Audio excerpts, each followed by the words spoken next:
Hello students, Learn24 academy में आपका स्वागत है। देखिए स्टूडेंट्स, ये राजस्थान कर्मचारी चयन बोर्ड का प्रेस नोट है। इसमें इन्होंने जो आगामी परीक्षा कैलेंडर है उसको लॉन्च कर दिया है कि आपका जो जूनियर अकाउंटेंट का पेपर होने जा रहा है, जिसको कनिष्ठ लेखाकार या तहसील राजस्व लेखाकार भी आप हिंदी में बोल सकते हैं, तो ये जो पेपर है 17 सितंबर 2023 को होगा। और बच्चों के मन में सबसे बड़ा प्रश्न ये है कि कितने % से ऊपर वालों को जूनियर अकाउंटेंट की तैयारी करनी चाहिए। तो देखिए, अकॉर्डिंग टू मी 40% से ऊपर वाले सभी को तैयारी करनी चाहिए, क्योंकि हरियाणा के अंदर भी जब सीईटी हुआ था तो बच्चों ने बहुत विरोध किया था, तो फिर उन्होंने 40% से सभी को ऊपर वालों को पास कर दिया था। क्योंकि कहीं ना कहीं जब भी कोई एग्ज़ाम पहली बार होता है तो उसमें ये नहीं है उसको बहुत ज़्यादा हार्ड्स रखा जाता है या उसकी कट ऑफ बहुत ज़्यादा हाई रहती है। उसकी कट ऑफ बिल्कुल जो पासिंग होती है ना, पासिंग मार्क्स, उसके अकॉर्डिंग ही रहती है।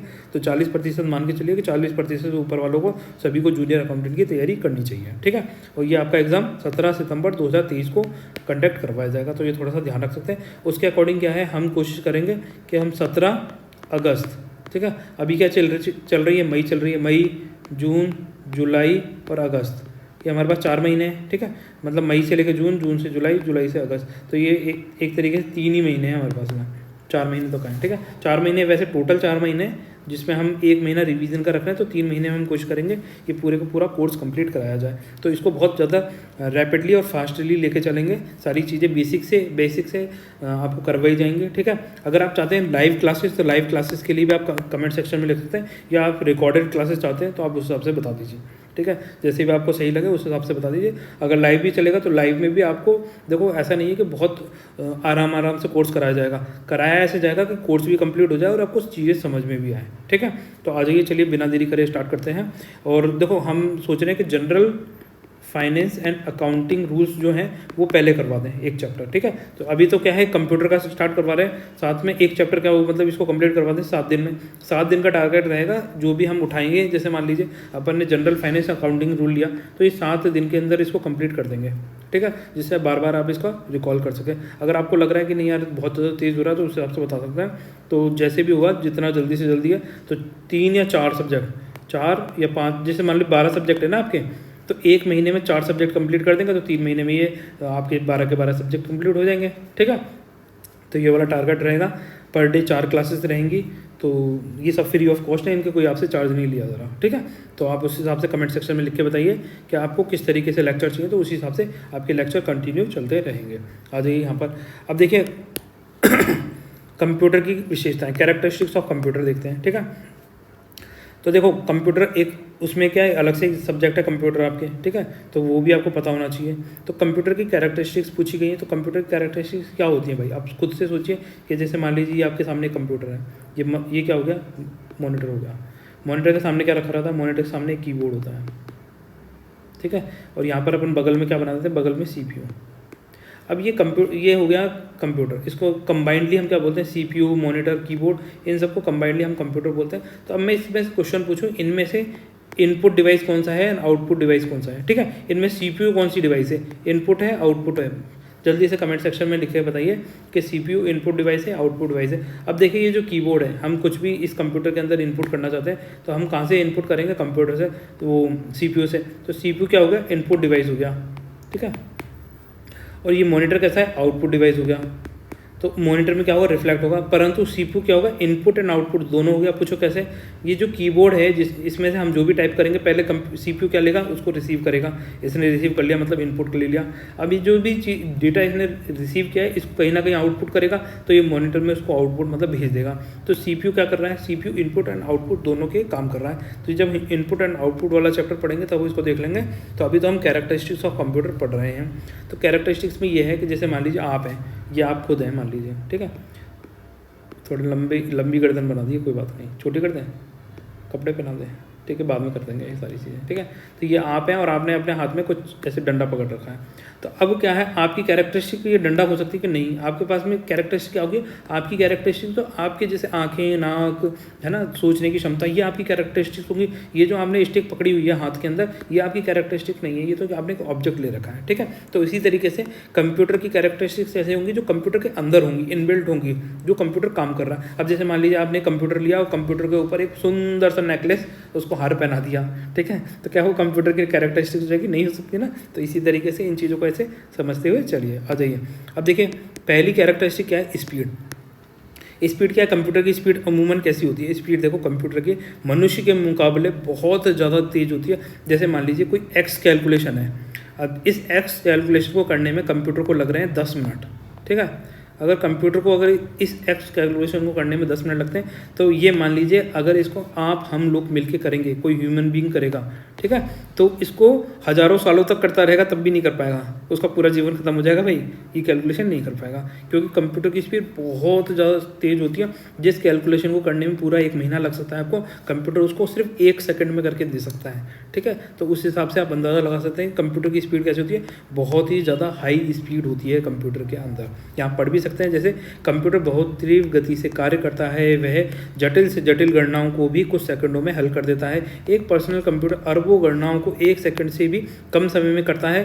किसी कार्य को यदि कंप्यूटर 1 मिनट में पूरा करता है, तो इसी कार्य को मानव द्वारा पूरा करने में उसका संपूर्ण जीवन लग जाएगा, ठीक है। वो पूरे जीवन भर इस कैलकुलेशन करता रहेगा, फिर भी नहीं कर पाएगा। आ जाइए दूसरा पॉइंट देखते हैं। देखो दूसरा है शुद्धता। कंप्यूटर जनरली जो कैलकुलेशन करके देता है उसकी एक्यूरेसी कैसी होती है, उसकी बहुत हाईली एक्यूरेट होता है। मतलब आप इसको बोल सकते हैं 99.9% कंप्यूटर एक्यूरेटली काम करता है। परंतु जो ये पॉइंट 1 क्यों बोला, क्योंकि जैसे मान लीजिए कंप्यूटर का कोई कलपुर्जा जाए, वो ख़राब हो जाए, ठीक है। कंप्यूटर का कोई जैसे मान लीजिए आईसी है, आपने कैलकुलेशन काम करते करते करते आईसी फूक गई, तो अब वो रिजल्ट एरर दिखाने लग गया, तो आप बोलोगे अरे यार कंप्यूटर तो बेकार है, ये तो एरर दिखा देता है। तो भाई वो हर कंप्यूटर की आईसी थोड़ी फूक जाएगी, कोई किसी एक आध की फूक सकती है। या फिर जैसे मान लीजिए आपने कोई कोड डाला, कोड डालते समय आपसे गलती हो गया, प्लस की जगह माइनस लिख दिया आपने, ठीक है, प्लस की जगह आपने क्या कर दिया, माइनस कर दिया। तो जब जैसे ही आप माइनस कर देंगे तो सारी कैलकुलेशन गड़बड़ आ जाएगी। तो कंप्यूटर की भी कुछ लिमिटेशंस हैं कि भाई वो एक्यूरेट आंसर तो देता है, परंतु उसके साथ साथ उसकी लिमिटेशंस भी उसके साथ में, कि अगर उसका कोई पार्ट ख़राब हो गया या फिर उसके अंदर आपने जो फॉर्मूला डाला है वो गलत डाल दिया, तो वो एक्यूरेट आपको आंसर नहीं दे पाएगा, ठीक है। ये थोड़ा सा ध्यान रखते हैं। हालांकि इसकी एक्यूरेसी कैसी होती है, 99% एक्यूरेट होता है। जो भी आपको डेटा देगा वो बिल्कुल सटीक होगा और सही जवाब होगा, है ना। कंप्यूटर से प्राप्त परिणाम हमेशा कैसे होते हैं, शुद्ध होते हैं। कंप्यूटर को एक बार सही निर्देश देने के बाद वह सारे परिणाम सही निकालता है। कंप्यूटर कभी, देखो यहाँ पे लिखा हुआ ना, सही निर्देश देने के बाद। अगर जैसे मान लीजिए आपने ये गलत निर्देश दिया, आपने प्लस की जगह माइनस दे दिया, तो गलत निर्देश देंगे तो गलत देगा, सही देंगे तो सही देगा, ठीक है। कंप्यूटर कभी गलती नहीं करता। कंप्यूटर से प्राप्त परिणामों में होने वाली गलतियां मानवीय गलतियों के कारण होती हैं। कंप्यूटर में खराबी आने या वायरस आ जाने से भी वह गलत परिणाम निकाल सकता है। तो ये कंप्यूटर की कुछ लिमिटेशंस होती हैं। आज ये नेक्स्ट चलते हैं। तीसरी है डेलीजेंसी, ठीक है। अब डेलीजेंसी क्या होती है कि कंप्यूटर क्या है, बिना थके बिना रुके काम करता रहता है। कब जैसे मान लीजिए आप हैं, आपको मैंने एक काम पकड़ाया, ठीक है, आपने काम करना चालू करा, ये यहाँ से भागना चालू करा, ठीक है। आप भागते रहेंगे, पर आप एक समय में आकर थक जाएंगे, फिर आप उसके बाद में आप ऐसे लेट जाएंगे, ठीक है। आप थक जाएंगे तो लेटना ही पड़ेगा आपको। तो आप जब ये भाग रहे थे तब तो आपकी स्पीड अच्छी थी, एक्यूरेसी बनी हुई थी, ठीक है। पर आप क्या निरंतर भाग रहे थे, नहीं। पहले आपकी जैसे मान लीजिए 100 किलोमीटर प्रति घंटे की स्पीड थी, 1 घंटे भागते रहते तो 100 किलोमीटर पार कर देते। फिर आप धीरे धीरे भागते भागते जब आपकी स्पीड गिर के 10 किलोमीटर प्रति घंटे की रह गई, और बाद में तो 2 घंटे बाद तो आपकी जीरो ही हो गई, ठीक है। आप कहीं भाग नहीं पा रहे, अभी ऐसे लेट गए। पर कंप्यूटर की कैसी है, अगर कंप्यूटर ने काम करना चालू करा तो शुरू में जैसे काम कर रहा है 1000 कैलकुलेशंस करता है पर सेकेंड, तो 10 दिन बाद भी जब आप देखेंगे तो 1000 कैलकुलेशन ही कर रहा होगा पर सेकंड, ठीक है। तो कंप्यूटर क्या है, कंप्यूटर थकता नहीं है कभी भी, ये थोड़ा सा ध्यान रखें। इसको क्या बोलते हैं, डेलीजेंसी बोलते हैं। आपसे एग्जाम में ये पूछा जा सकता है कंप्यूटर की विशेषता इनमें से कौन सी नहीं है, वहाँ लिखा हुआ डेलीजेंसी। आपने इंग्लिश में पढ़ा फिर समझा नहीं, तो सक्षमता थोड़ा ध्यान रख लें। हिंदी में सक्षमता, इंग्लिश में डेलीजेंसी। वैसे इंग्लिश के नाम याद रखें तो ज़्यादा बेटर है, क्योंकि हिंदी का मान लीजिए इसने कोई पर्यायवाची घुसा दिया ज़बरदस्त तरीके का, और आपको पढ़ के नहीं समझ में आया कि सक्षमता बोल रहा है क्या बोल रहा है, तो इसलिए इंग्लिश के वर्ड भी थोड़ा याद रख लें, है ना। स्मरण शक्ति, पावर ऑफ रिमेंबरिंग, ठीक है। तो कंप्यूटर की स्मरण शक्ति कैसी होती है, जनरली इंसान से तो तेज होगी। जो भी आपने उसमें डेटा फीड करके रखा है वो आपको तुरंत निकाल के दे देगा, ढूंढ के निकाल के दे देगा। जैसे मान लीजिए आपने एक फोल्डर बनाया कंप्यूटर के अंदर, ठीक है, आपने यहाँ राम और यहाँ पे लिखा है श्याम, ठीक है। कंप्यूटर में एक फोल्डर बनाया। अब कंप्यूटर में हज़ारों लोगों के डाटा हैं, फिर राम और श्याम नाम से तो 2 ही बंदे हैं उसमें, है ना। हज़ारों लोगों में राम, सिंह, प्रताप ऐसा कुछ लिख दिया है नाम, तो अब एक ही बंदा है या 10 होंगे तो 10 का नाम दे देगा आपको, ठीक है। जैसे मान लीजिए राम नाम से भी 10 बंदे हैं, ठीक है। राम नाम से, और राम प्रताप से 4 ही हैं और राम प्रताप सिंह से 1 ही है, तो और आपको चाहिए था राम प्रताप, तो और हज़ारों लाखों डाटा में से भी ये राम प्रताप को 10 सेकंड में ढूंढ के आपके सामने दिखा देगा। तो इसकी स्मरण शक्ति कैसी होती है, पावर ऑफ रिमेमोरिंग बहुत हाई होती है। आप सर्च करेंगे तुरंत तो ढूंढ के निकाल के दे देगा। पर आपसे मैं अगर बोलूँ कि आपने 1 साल पहले इसी समय पर क्या खाना खाया था, तो आप नहीं बता पाएंगे। क्यों? क्योंकि आपकी पावर ऑफ रिमेमोरिंग बहुत कम है। आ जाइए यहाँ पर व्यापक उपयोगिता, वर्सिलिटी। ठीक है, तो कंप्यूटर का उपयोग कैसा होता है? कंप्यूटर बहुत ज़्यादा व्यापक उपयोग है, इस वर्सेटाइल है। ऐसा नहीं है कि कंप्यूटर मना कर देगा भाई मुझे हॉस्पिटल में मत लगाओ, मैं तो सिर्फ किसी मल्टी बिलियनियर के घर में ही जाके लगना चाहता हूँ। ठीक है, आप इसको कहीं भी लगा सकते हैं, किसी थड़ी में लगा दीजिए, किसी झुग्गी झोपड़ी में लगा दीजिए, किसी मल्टीनेशनल कंपनी में लगा दीजिए, स्कूल फैक्ट्री, कहीं भी आप इसको लगाएंगे वो अपना काम तुरंत प्रभाव से करने लगेगा। ठीक है, अब इंसान थोड़ी, ये तो मशीन है, कैसे भी काम इसको करवा सकते हैं। स्वचालन, ठीक है, ऑटोमेशन। ऑटोमेशन का मतलब क्या है? ऑटोमेशन का सिंपल सा मतलब है, जैसे मान लीजिए आपने एक्स कमांड देकर कंप्यूटर को बोला कि भाई कंप्यूटर को बोलना क्या, कमांड दे दी और कंप्यूटर से काम करा रहे हैं। ठीक है, तो वो कैलकुलेशन खुद ब खुद करता रहेगा, वो करता ही रहेगा। ठीक है, रुकेगा नहीं। वो हर 1 घंटे में, जैसे मान लीजिए 100 पन्ने 1 घंटे में छाप लें इसको। ठीक है, और ऐसा कब तक करना है? 10 दिन तक। 10 दिन के लिए आपने कमांड दिया, तो अब ऑटोमेशन है, 100 पन्ने 1 घंटे में छाप देगा। जैसे मान लीजिए 10 मिनट में ही छाप दिए इसने 100 पन्ने, तो अब 1 घंटे तक बंद हो जाएगा, फिर 1 घंटे बाद चालू हो जाएगा, फिर 100 पन्ने छाप देगा। तो ऑटोमेशन है, जैसे आप उसमें कमांड डालेंगे उस हिसाब से वो काम करता रहेगा। ठीक है, आप पढ़ भी सकते हैं। कंप्यूटर में स्वचालन का गुण होता है, इसके प्रयोग से मानव श्रम एंड समय की बचत होती है। ठीक है, संग्रहण क्षमता, स्टोरेज। कंप्यूटर की स्टोरेज कैसी होती है? कंप्यूटर की स्टोरेज बहुत हाई होती है। ठीक है, कंप्यूटर की संग्रहण क्षमता बहुत अधिक होती है। ऐसा नहीं है कि हमारे जैसे, हम तो क्या स्टोर एक लिमिटेड कैपेसिटी से कर सकते हैं। जैसे हमारे ब्रेन की कैपेसिटी कितनी है, मान लीजिए हमने 10 GB 50 GB तक कर सकते हैं, पर भाई कंप्यूटर की स्पीड तो है TB तक, हज़ारों TB में कंप्यूटर की स्टोरेज आप डेटा को फीड करके रख सकते हैं। ठीक है, तो ये सक्षमता कैसी होती है? कंप्यूटर की स्टोरेज बहुत ज़्यादा हाई होती है, आंकड़ों को संग्रहण करना, उनको रखना। ठीक है, आ जाइए ना, चलता है। अब देखिए students, basic organisation of computer, introduction देखते हैं कंप्यूटर का। तो देखो कंप्यूटर की जो मूल संरचना है, तो कंप्यूटर जो हम बोलते हैं, कंप्यूटर वर्ड है ना, हम क्या बोलते हैं? कंप्यूटर। ठीक है, हम कंप्यूटर बोलते हैं, पर कंप्यूटर का ओरिजिनेशन कौन से वर्ड से हुआ? कंप्यूट से। ठीक है, अब जो कंप्यूट वर्ड होता है, इसका मतलब होता है गणना करना। गणना मतलब क्या होता है? कैलकुलेशन करना। ठीक है, तो ये क्या है? कंप्यूट जो वर्ड है ये लैटिन भाषा से ओरिजिनेट हुआ है। लैटिन, कौन सी भाषा? लैटिन भाषा से। ये थोड़ा सा याद रख सकते हैं, एग्जाम में पूछा गया था जूनियर अकाउंटेंट में ही कि जो कंप्यूटर वर्ड है, कंप्यूट वर्ड से ओरिजिनेट हुआ है, तो कंप्यूट कौन सी भाषा से ओरिजिनेट हुआ है ना? तो ये लैटिन भाषा का वर्ड है। यहाँ पे स्पेनिश, फ्रेंच, जर्मनी, इस तरह के वो ऑप्शन लिखे हुए थे, तो वहाँ से आप थोड़ा सा ध्यान रख सकते हैं कि लैटिन भाषा का वर्ड है कंप्यूट। ठीक है, इसका मतलब क्या होता है? कैलकुलेशन करना। तो सबसे पहले गणना करने का यंत्र कौन सा था? अबेकस। ठीक है, ये बेसिक्स याद रखें, यहाँ से क्वेश्चंस पूछे जाएंगे जो आपको पढ़ाया जा रहा है। पीछे वाला चैप्टर भी इंपॉर्टेंट था, वहाँ से भी पूछे जाते हैं क्वेश्चन, और यहाँ से भी। तो सबसे पहले गणना करने का यंत्र कौन सा था? अबेकस।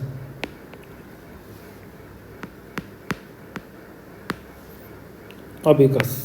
ठीक है, ये थोड़ा नाम याद रखा। अब देखिए students, basic organisation of computer, इसमें हम इंट्रोडक्शन देखते हैं। तो देखिए जो कंप्यूटर वर्ड है, ठीक है, अब ये कंप्यूटर वर्ड है, ये कौन सी भाषा के वर्ड से ओरिजिनेट हुआ है? तो ये कंप्यूट वर्ड से। कंप्यूट का मतलब होता है गणना करना। गणना करना। ठीक है, तो गणना करने का मतलब होता है कैलकुलेशन करना। तो ये कंप्यूट वर्ड है, ये लैटिन भाषा के वर्ड, कौन से? लैटिन भाषा, नाम याद रखना है आपको, ये लैटिन भाषा से ओरिजिनेट हुआ है कंप्यूट, और उससे ही कंप्यूटर ओरिजिनेट हुआ है। ठीक है, तो लैटिन भाषा के कंप्यूट से कंप्यूटर निकल कर आया है। हमारे सामने एग्जाम में क्वेश्चन पूछा गया था, ऑप्शन पूछा गया था कि जो कंप्यूट वर्ड से निकल कर आया है, तो कंप्यूट कौन सी भाषा का वर्ड है? फ्रेंच है, जर्मन है, स्पेनिश है, या लैटिन है? तो इस तरीके से आपसे पूछा जा सकता है, तो आप थोड़ा सा ध्यान रखें, ये लैटिन भाषा के वर्ड से ओरिजिनेट हुआ है। ठीक है, तो देखो सबसे पहले जो कैलकुलेशन करने का यंत्र था उसे क्या बोला जाता था? उसे बोला जाता था अबेकस। क्या बोला जाता था? अबेकस। ठीक है, तो ये अबेकस दिखता कैसा था? आ जाइए इसको अबेकस दिखाते हैं आपको। जैसे मान लीजिए ये हो गया, ठीक है, आपके पास में एक फ्रेम, इस फ्रेम में क्या होती थी? इस तरीके से छड़ लगी रहती थी, कई सारी होती थी। अब ये हर छड़ के अंदर क्या होता था? एक गोला डाला होता था, एक, इसके अंदर 2 डले होंगे, इसके अंदर 3, ठीक है। जैसे जैसे छड़ आगे बढ़ती जाती थी उस तरह गोले भी बढ़ते जाते थे, ठीक है। तो क्या होता था, इसमें जो इस गोला है, इस गोले को ऊपर नीचे करके कैलकुलेट करते थे। इसमें 2 है तो 2, ठीक है, इसमें 3 है तो 3, इसमें 4 है 5 है। तो इससे क्या होता है, गिनती सिखाई जाती थी, कैलकुलेशन करना सिखाया जाता था, ठीक है। तो अबेकस ये थोड़ा सा याद रख सकते हैं। कंप्यूटर शब्द अंग्रेजी के 8 अक्षरों से बना है जो इसके अर्थ को अधिक व्यापक बना देता है, ठीक है। तो कंप्यूटर वर्ड कौन सा है, 8 अक्षर से बना है। कंप्यूटर, सी से कैलकुलेशन, ओ से ऑपरेटिव, एम से मैकेनिक्स, पी से प्रोसेसिंग, यू से यूजफुल, टी से थ्रेजर्स, ठीक है। इसका मतलब होता है शब्दकोश, थेजोरस, ठीक है। ई से हो गया एक्सटेंसिव और आर से हो गया रिसर्च। रिसर्च का मतलब होता है अनुसंधान करना, रिसर्च करना किसी चीज़ पे आप बहुत ज़्यादा गहन अध्ययन कर रहे हैं, उसको रिसर्च बोला जाता है, ठीक है। आज ये नेक्स्ट चलता है डेफिनेशन, ठीक है। कंप्यूटर क्या है, एक इलेक्ट्रॉनिक स्वचालित मशीन है। अगर जैसे मैं बोलूँ कंप्यूटर एक इलेक्ट्रॉनिक मशीन है पर वह स्वचालित नहीं है, तो क्या है ऑप्शन सही होगा, नहीं। स्वचालित का मतलब है ऑटोमेशन, वो अपने आप खुद ब खुद चलती है, काम करती है। आपने एक बार प्लग दबा दिया, ऑन कर दिया, वो अपने आप ऑन हो जाएगी, ठीक है। फिर उसके अंदर आप डेटा डालेंगे, फिर वो अपने आप काम करेगा उस पर, ठीक है। आप थोड़ी काम करेंगे, आप तो कमांड देने का काम करते हैं। काम करने का काम कौन करता है, कंप्यूटर खुद करता है, ठीक है। जो यूज़र से डेटा व सूचनाओं को इनपुट के रूप में प्राप्त करता है, आपने कमांड दे दी, मतलब इनपुट आउटपुट, इनपुट दे दिया तो वो आउटपुट रिफ्लेक्ट कर देगा, ठीक है। मेमोरी में स्टोर करता है और उन्हें निर्देश के अनुसार प्रोसेस करके आउटपुट के रूप में प्रदर्शित करता है। तो ये थोड़ा सा ध्यान रखें, कंप्यूटर क्या करता है, इलेक्ट्रॉनिक स्वचालित मशीन है, खुद ब खुद चलने वाली मशीन है, ठीक है। ये थोड़ा ध्यान रखें। कंप्यूटर में निम्नलिखित क्षमताएं होती हैं, कौन कौन सी। पहला, यूज़र द्वारा दिए गए डाटा को ग्रहण करना, मतलब स्टोर करना, रिसीव करने का काम करता है, ठीक है। दूसरा, यूज़र द्वारा दिए गए डाटा को क्रियान्वित करता है। क्रियान्वित करने का मतलब क्या होता है, प्रोसेसिंग में डालता है। तीसरा, आवश्यकता अनुसार रिजल्ट शो करता है, आपको किस तरीके का रिजल्ट चाहिए उसी तरीके का। जैसे मान लीजिए आपने कंप्यूटर में डाले मैथ्स के नंबर, तो ये क्या आपको फ़ोटो बना के थोड़ी दे देगा, ये तो आपको उनका जो परिणाम होगा। जैसे मान लीजिए 10 नंबर डाले, 10 नंबर का आप सम चाहते हैं, 100 आ रहा है मान लीजिए, ठीक है, तो आपको रिजल्ट शो करेगा। अब जैसे मान लीजिए आपने खराब 4 फोटोएँ डाल दी, खराब, ठीक है, तो इन 4 फोटोओं को मर्ज कराकर आप एक नई फ़ोटो बनाना चाहते हैं, तो वो आप फिर फ़ोटो दिखाएगा आपको। तो आपको आवश्यकता अनुसार ही आपके रिजल्ट शो करेगा, जैसा आपने उसमें कमांड डाला उसी अकॉर्डिंग आपको रिजल्ट देता है, ठीक है। तो इनपुट लेगा, प्रोसेस करेगा और आउटपुट देगा। इनपुट करने को क्या बोलते हैं, इंटरफेस बोला जाता है। प्रोसेस करने को क्या बोलते हैं, इसको भी इंटरफेस ही बोला जाता है। तो ये इनपुट और प्रोसेसिंग करके आउटपुट शो करना क्या कहलाता है, इंटरफेस कहलाता है। ये थोड़ा सा ध्यान रख लें, ठीक है। इस तरीके नाम याद रखना जरूरी है अलग से। जो अब देखिए स्टूडेंट्स, डेटा क्या होता है। देखो डेटा वो चीज़ होती है, आपको सबको पता है कि डेटा क्या होता है। जैसे मान लीजिए आपके ने बहुत सारे बच्चों के नाम लिखे, ठीक है। इन सब बच्चों के नाम लिखने के बाद में आपने इनको कंप्यूटर में फीड कर दिया। तो अब क्या है, आप चाहते हैं कि ये सारे बच्चों के नाम असेंडिंग ऑर्डर में हो, मतलब अल्फ़ाबेटिकल ऑर्डर में हो, A to Z, ठीक है। A से Z तक क्रमांक में सब फीड करने हैं। तो आप क्या करेंगे, डेटा को उठाएंगे, कंप्यूटर में डाल देंगे। तो क्या होता है, ये इसको बोलते हैं प्रोसेसिंग करना। डेटा को प्रोसेस करके वो आपको रिजल्ट शो करता है ना। डेटा वे आंकड़े होते हैं जो कंप्यूटर में प्रोसेस के लिए इनपुट किए जाते हैं, वे सब क्या कहलाते हैं, डेटा कहलाते हैं, ठीक है। ये बिना अर्थ वाले होते हैं, इनका कोई मीनिंग नहीं होता डेटा का। जब तक आप इनको किसी सेंटेंस या फिर किसी ऑर्डर में नहीं अरेंज करेंगे, तब तक क्या मतलब निकलेगा इस डेटा का, ठीक है। अपने आप में डेटा एक वचन होता है, जो प्रोसेस होने के बाद क्या होता है, अर्थपूर्ण बनता है, ठीक है। प्रोसेस होने के बाद में इसमें एक मीनिंग आ जाता है। तो देखो इसका ऑर्डर है, डेटा होता है, डेटा को इन्फॉर्मेशन में कन्वर्ट किया जाता है। पहले इन्फॉर्मेशन को प्रोग्राम में और प्रोग्राम को सॉफ्टवेयर में। ये थोड़ा सा याद रखना है आपको।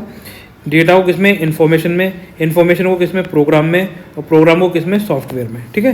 ये थोड़ा सा कमेंट वो ये क्रमांक याद करना है, ठीक है, ऑर्डर याद रखना है आपको। आ जाइए नेक्स्ट चलते हैं। अब देखिए कंप्यूटर का इतिहास, ठीक है, हिस्ट्री ऑफ कंप्यूटर देखते हैं। कंप्यूटर का इतिहास सबसे पहले अबेकस कब आया था, 450 से 1000 BC पूर्व आया था। अबेकस का प्रयोग चीन में किया गया था सबसे प्रथम। अबेकस ही हमने पीछे बना के दिखाया था आपको, ये उसी तरीके का 1 2 3 4 5 6, ठीक है, ऐसे गोले हैं, आप इधर से उधर इनको खिसका सकते हैं। तो ये अबेकस डिवाइस हो गया। ये क्या है, कैलकुलेशन करने के लिए यूज़ होता था। ये सबसे पहला यांत्रिक डिवाइस है, मैकेनिकल डिवाइस बोलते हैं। मैकेनिकल क्यों, क्योंकि इसमें एक मैकेनिज्म फॉलो हो रहा है ना, कि इधर से इधर खिसकाएंगे तो एक ही जाएगा, 2 जाएंगे, 3 जाएंगे, इस तरीके से, ठीक है। ये एक यांत्रिक डिवाइस है जिसका उपयोग आंकिक मतलब नंबर कैलकुलेशन में होता है, आंकिक गणना के लिए किया जाता है। ये सबसे पहला एवं सरल यंत्र है। अबेकस लकड़ी का एक आयताकार रेक्टेंगुलर ढांचा होता है जिसमें 5 या इससे अधिक मोती होते हैं। ठीक है, तो ये आप देख सकते हैं इसमें तो ज़्यादा मोती है। फिर देखिए नेपियर बोन्स। नेपियर बोन्स ने नेक्स्ट डिवाइस बनाया था, वो किस तरीके था, वो इस तरीके का दिखाई देता था। इसमें क्या था, जैसे मान लीजिए आप ये देखेंगे, 2 को जब 0 से मल्टीप्लाई करेंगे तो क्या आएगा, 0 आएगा।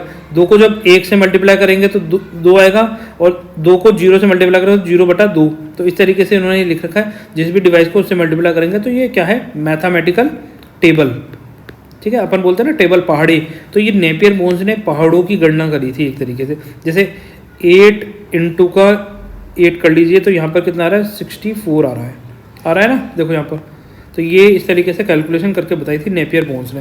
ये अबेकस के बाद में नेक्स्ट डिवाइस था। ठीक है, नेपियर बोन्स का आविष्कार स्कॉटलैंड के गणितज्ञ जॉन नेपियर ने किया था। ये थोड़ा सा नाम याद रख सकते हैं इनका।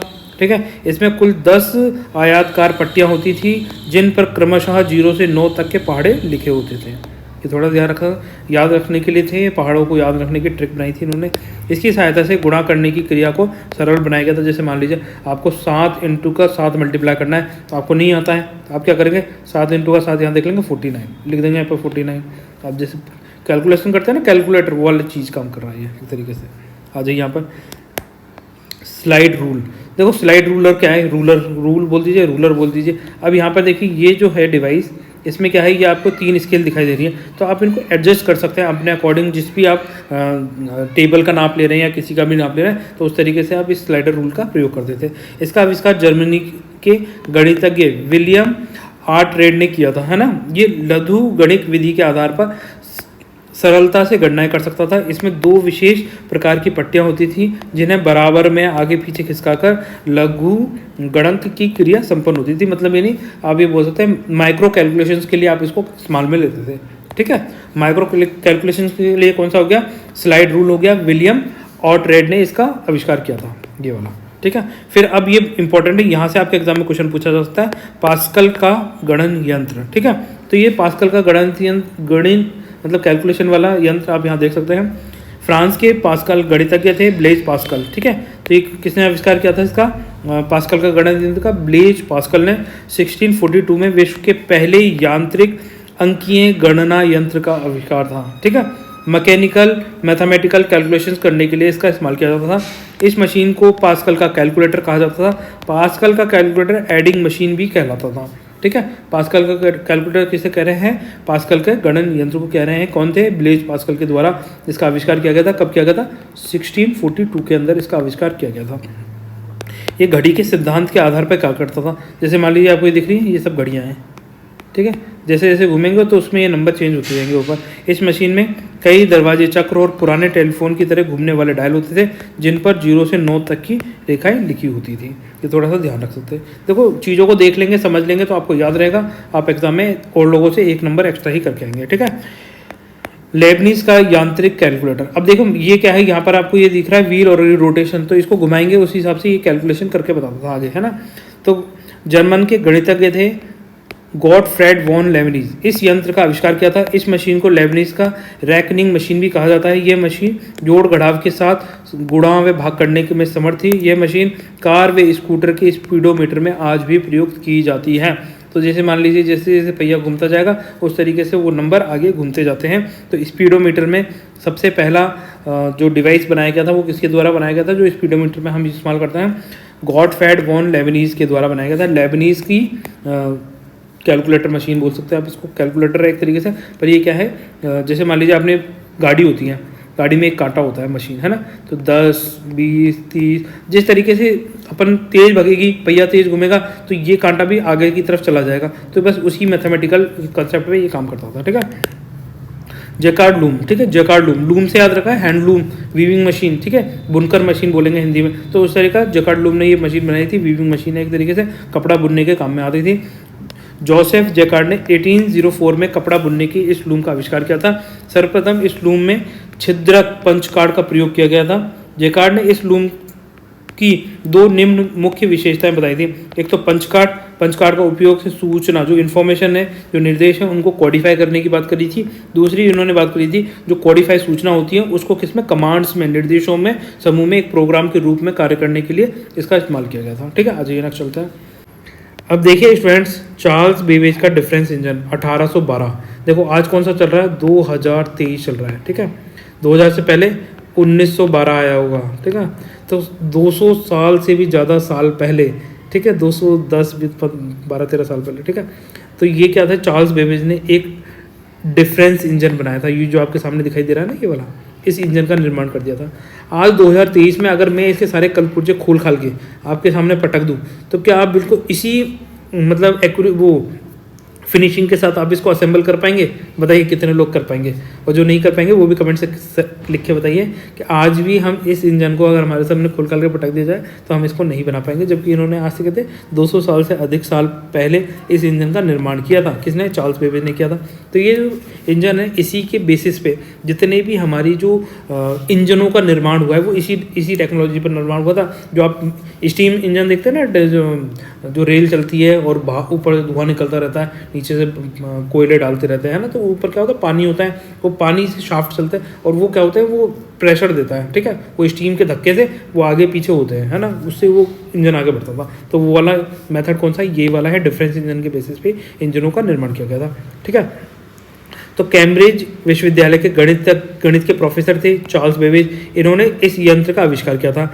इस मशीन में एक शाफ्ट एंड गियर लगे होते थे, शाफ्ट, ठीक है, आगे पीछे घूमते शाफ्ट, और गियर जो आगे पीछे ऊपर नीचे करते हैं, है ना, कि आगे गियर का मतलब ही क्या होता है, आगे ऊपर नीचे करना, ठीक है। तथा यह मशीन भाप से चलती थी। किससे चलती थी? भाप से चलती थी, स्टीम से चलती थी। क्यों? क्योंकि भाई उस समय बिजली तो थी नहीं हमारे पास में, है ना। चार्ल्स बेबेज की इस मशीन की सहायता से विभिन्न बीजगणितीय फलनों का मान दशमलव के 20 स्थानों तक सरलता से ज्ञात किया जा सकता था। ये कैलकुलेशन करने में भी काम आती थी, ठीक है। 1830 में चार्ल्स बेबेज ने डिफरेंस इंजन का एक विकसित रूप तैयार किया था। अब देखो 1812 से 1813 मतलब करीब करीब 18 साल में इन्होंने एक इसी इंजन का एक डेवलप इंजन तैयार कर दिया था 18 साल के अंदर। आज आप बताइए 18 साल में इस इंजन को खोल खाल के आप इसका कितना अच्छा मॉडल बना सकते हैं, ये बताइए, ठीक है। जिसे एनालिटिकल इंजन कहा गया है, ठीक है। ये वाला कौन सा हो गया? ये वाला हो गया डिफरेंस इंजन, चार्ल्स बेबेज का डी, ठीक है। चार्ल्स बेबेज का एनालिटिकल इंजन, ठीक है। ये एडवांस वर्जन है, ठीक है, थोड़ा सा ध्यान रखें। एडवांस वर्जन का नाम भी एनालिटिकल इंजन था, इसे याद रख सकते हैं आप इसको, बेबेज का एनालिटिकल इंजन, ठीक है। अब ये जो इंजन है, इसमें क्या था, ये पहला प्रोग्रामिंग कंप्यूटर था, ठीक है। प्रोग्रामिंग मतलब एक प्रोग्रामिंग कंप्यूटर का सिंपल सा मतलब होता है कि आप इसमें जो कमांड देते हैं उसके बेसिस पे ये काम करके आपको देता है। ये पहला कंप्यूटर था जिसमें निर्देशों के आधार पर गणना किया जाता था, है ना। जो भी आपने कमांड दी उसके बेसिस पे आपको कैलकुलेशन करके बता देगा। एनालिटिकल इंजन एक मैकेनिकल इंजन है। ये 1 मिनट में 50 जोड़ करने की क्षमता रखता था। इसमें आप 1 मिनट में, ठीक है, कितने 50 जोड़ सकते थे, 50 प्लस कर सकते थे, 50 नंबरों तक का प्लस कर सकते थे। इसमें 2 प्रकार के कोडों का प्रयोग किया जाता था। आ जाइए नेक्स्ट चलते हैं। फिर देखिए अब है हेलोरेज सेंसर टेबुलेटर। ये जो हेलोरेज सेंसर टेबुलेटर है, ये कहीं ना कहीं आपको थोड़ा सा एडवांस दिखाई दे रहा होगा। इसमें बहुत सारी घड़ियाँ सी लगाई गई हैं और यहाँ पर आप ये देखिए, इससे इसमें डेटा को फीड किया जाता था। उसके बेसिस पे कैलकुलेशन करके आपको बता देते हैं, ये भी नंबरों पे जा जाकर, ठीक है। तो ये क्या था, पंच कार्ड को विद्युत द्वारा संचालित किया जाता था। इसमें क्या था, इस मशीन में पंच कार्डों को विद्युत द्वारा, इलेक्ट्रिसिटी द्वारा संचालित किया जाता था। इसमें डॉक्टर हर्मन हेलोरेज ने 1896 में पंच कार्ड यंत्र उत्पादन करने के लिए टैबुलेटिंग मशीन कंपनी की स्थापना की थी। ये थोड़ा सा नाम याद रख सकते हैं इनका। और 1911 में इन्होंने इस कंपनी को अन्य कंपनी के साथ मिलाकर इसका नाम कंप्यूटर टैबुलेटिंग रिकॉर्डिंग कंपनी नाम रख दिया था, ठीक है। अब देखिए मार्क 1, ये इंपॉर्टेंट है हमारे लिए। ये पहला विद्युत यांत्रिक कैलकुलेटर था। विद्युत यांत्रिक कैलकुलेटर का मतलब है इसके अंदर इलेक्ट्रिसिटी का प्रयोग किया जाता था कैलकुलेशन करने के लिए, ठीक है। इसमें 500 मील लंबाई के तार व 30 लाख विद्युत संयोजक थे। ये क्या कहता था, 5 सेकंड में, ठीक है। पीछे अपन ने एनालिटिकल इंजन देखा था कि वो 1 मिनट में 50 नंबरों को जोड़ सकता था, परंतु ये मार्क 1 क्या कर रहा है, 5 सेकंड में 1 गुणा 1 नंबर का मल्टीप्लाई कर सकता है और 12 सेकंड में 1 नंबर का डिवीज़न कर सकता था, ठीक है। आज तो हम सोचेंगे यार ये बड़ी देर ले रहा है, 12 सेकंड में डिवाइड कर रहा है, पर उस समय तो यार कर तो रहा था ना। मतलब एक इस तरीके की डिवाइस बना दी जो आपकी वर्क को ईजी कर सकती है, ठीक है। फिर आ जाइए एनिएक, एडवैक और यूनिवैक। ये देखो इन तीनों के नाम वैक, एनिएक, एडवैक और यूनिवैक इस तरीके से आ रहे हैं, तो याद रख सकते हैं क्योंकि एनिएक का ही एडवांस वर्जन है यूनिवैक, आप ये देख सकते हैं, ठीक है, ये वाला। तो अभी अपन इसके बारे में पढ़ लेते हैं। देखो ये electronic numerical integrator and calculator, ये प्रथम पूर्णतः इलेक्ट्रॉनिक कंप्यूटर था। इलेक्ट्रॉनिक बिजली पे आधारित था पूरी तरीके से, ठीक है। सन 1946 में जी प्रेप्सपर एकार्ट है ना तथा जॉन मैकेली ने इसका निर्माण किया था। ये विश्व का पहला सामान्य जनरल ऑब्जेक्ट जो आपके ऑब्जेक्ट्स हैं उनको फुलफिल करने के लिए बनाया गया था। फिर देखिए एडवेक दूसरे नंबर का 1949 में, ये 1943, ये 1949 है ना। ये वॉन न्यूमैन ने सन 1947 में स्टोर प्रोग्राम के सिद्धांत पर आधारित EDVAC electronic digital variable automatic computer विकसित किया था। ये सूचना जो भी आपके डेटा हैं और जो आपने इसमें इंस्ट्रक्शन डाले हैं उनको अपनी मेमोरी में क्या करता था, स्टोर करके रख सकता था। तो इसके पास क्या थी, मेमोरी थी अपनी खुद की, ठीक है, मेमोरी में स्टोरेज, ठीक है। मेमोरी में स्टोर करने की क्षमता किसके पास आई थी, एडवेक के पास आई थी सबसे पहले। ये थोड़ा सा पॉइंट याद रखना है। फिर आ जाइए यूनिवेक। यूनिवेक से देखिए यूनिवर्सल है एक तरीके से, है ना। यूनिवेक एक प्रथम डिजिटल कंप्यूटर था। आप ये देखिए जो आज हमारे पास में एक कंप्यूटर रखा रहता है अपनी टेबल पर, ठीक है, आपने देखा हुआ है कंप्यूटर को, तो इसका कहीं ना कहीं दादा परदादा नहीं लग रखा है आपको ये, तो ये उसका दादा परदादा ही है एक तरीके से, ठीक है। तो यूनिवेक एक प्रथम डिजिटल कंप्यूटर था, पहला डिजिटल कंप्यूटर। हालांकि ये आज के ज़माने में जो डिजिटल दिख रहा है उसका नहीं है, पर उसका परदादा दादा परदादा जैसा है, बिल्कुल आपको दिख रहा है। एक चेयर रखी हुई है, आगे कीबोर्ड सा रखा हुआ है और ये पूरा स्क्रीन है आपके सामने जो डिजिटल स्क्रीन ना होकर एनालॉग स्क्रीन हो गई है ना। ये यूनिवेक एक एनिएक का ही एक विकसित रूप है। ये जो एनिएक बनाया था इसी का ही एक डेवलप रूप है। यूनिवेक का उपयोग व्यापारिक कार्यों के लिए होता था, कॉमर्शियल पर्पस के लिए इसका इस्तेमाल किया जाता था, जैसे मौसम विज्ञान, अंतरिक्ष कैलकुलेशन, है ना। कोई कंप्यूटर, वो कोई कंपनी है उसके रिकॉर्ड्स को जानना, ठीक है, उसके डेटा को संग्रहित करने के लिए इसका इस्तेमाल किया जाता था। अब देखिए कंप्यूटर जनरेशन, देखो इस पेज में से आपका एक क्वेश्चन तो पक्का है, ये मान के चलिए, ठीक है। तो ये कंप्यूटर जनरेशन आपको याद होनी चाहिए, इसकी ईयर्स याद होनी चाहिए। अब देखो ईयर देख के कई बच्चों को लग रहा होगा भैया हम कैसे याद रखेंगे, बिल्कुल सिंपल है। अभी देखिए आप इनके ईयर चुटकियों में याद रखेंगे। अगर मैं आपसे पूछूंगा तृतीय जनरेशन कब आई थी, तब चुटकी में चुटकी बजाते इसका आंसर दे देंगे, ठीक है। तो देखिए प्रथम जनरेशन कंप्यूटर, देखो यहाँ पे क्या लिखा हुआ है 1942 से 55। तो अगर अपन इसका एवरेज लेना चाहें तो 1950 बोल सकते हैं अपन इसको। 1950 के आसपास ये डेवलप हुए थे फर्स्ट जनरेशन के कंप्यूटर। द्वितीय जनरेशन के कंप्यूटर में देखें 1955 से 1964, मतलब 1960 अपन इसको बोल सकते हैं। तृतीय जनरेशन का कंप्यूटर देखा जाए 1964 से 1975, मतलब 1970 बोला जा सकता है इसको आराम से। और ये चतुर्थ 1975 से 1989 तक, तो अपन इसको बोल सकते हैं 1980, और ये 1990, ठीक है, 1990 के पास डेवलप हुए। तो आप ये देखें हर 10 साल में एक कंप्यूटर की जनरेशन चेंज हो जा रही है। आपने पहली जनरेशन याद रख ली 1950, तो क्या ये बाकी जनरेशन याद नहीं रख पाओगे आप आराम से, ठीक है। आगे पीछे 4-5 साल कर देना है यार, और क्या याद रह जाएगा, ठीक है। अब देखिए प्रथम जनरेशन के कंप्यूटर में क्या होता था, जो हार्डवेयर होता था कौन कौन से इस्तेमाल किया जाता था, और यहाँ से हजारों बार क्वेश्चन पूछा गया कि वैक्यूम ट्यूब कौन सी जनरेशन के कंप्यूटर में थी। तो वैक्यूम ट्यूब, वी से वैक्यूम ट्यूब फर्स्ट जनरेशन के कंप्यूटर में थी, ऐसे याद रखना। इसके साथ में मशीन व असेंबली भाषाओं का प्रयोग होता था, और इसमें ये क्या है, बहुत बड़े आकार के होते थे, इनका उत्पादन कठिन और महंगा होता था। एग्जाम्पल यहाँ दे रखें, अभी हाल ही में कौन सा एग्ज़ाम हुआ था, शायद वीडियो या सीईटी का एग्ज़ाम था कोई, तो उसमें ये पूछा गया था कि एनिएक, एचडेक, यूनिवेक कौन सी जनरेशन के कंप्यूटर्स हैं। तो बिल्कुल सिंपल है, अगर आपने देखा हो, आपने अभी हमने हिस्ट्री पढ़ाई थी तो फर्स्ट जनरेशन वाले कंप्यूटर पढ़ाए सारे के सारे उसमें, तो बस टिक मार के आप आराम से आ जाओगे, ठीक है। एनिएक, एचडेक और यूनिवेक कौन से हो गए, फर्स्ट जनरेशन के कंप्यूटर्स हो गए। अब अजय यहाँ पर देखें द्वितीय जनरेशन का कंप्यूटर। अच्छा, फर्स्ट में ये रहेगा था इलेक्ट्रोमैग्नेटिक रिले, सेकेंडरी स्टोरेज और पंच कार्ड। ये तो कॉमन से नेम है कि आप याद भी रख लोगे, ठीक है। Electromagnetic relay, storage, secondary storage, punch card, ये कौन से प्रथम जनरेशन के कंप्यूटर। प्रथम पंच कार्ड अपन पीछे देख कर भी आए थे, ठीक है। वैक्यूम ट्यूब अच्छे से याद रखना है। फिर अजय वैक्यूम ट्यूब के स्थान पर यहाँ पर क्या है, ट्रांजिस्टर्स का इस्तेमाल किया गया था सेकंड जनरेशन के ट्यूब में, वो कंप्यूटर्स में। तो ये वैक्यूम हो गया और ये ट्रांजिस्टर हो गया, इसको आप ऐसे याद रखें VT, ठीक है।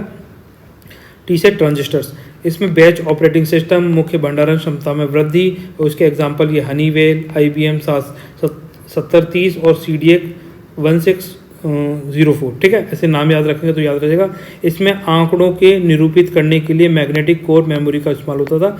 तो ये जो हार्डवेयर है इनकी बात कर रहा है सेकंड जनरेशन के कंप्यूटर में, एक तो ट्रांजिस्टर होता था और एक इसमें मैग्नेटिक कोर होती थी, ऐसे याद रखिए, ठीक है। इसमें जो सॉफ्टवेयर थे वो कौन से, बैच ऑपरेटिंग सिस्टम्स का इस्तेमाल किया जाता था और वैज्ञानिक एंड वाणिज्यिक एप्लीकेशंस इसमें डाले जाते थे। इसमें मुख्य जो भंडारण क्षमता थी उसको ग्रोथ की गई थी कि ज़्यादा से ज़्यादा इसमें डाटा को स्टोर किया जा सके। तीव्र इनपुट आउटपुट था, वाणिज्यिक उत्पादन कठिन व महंगा था।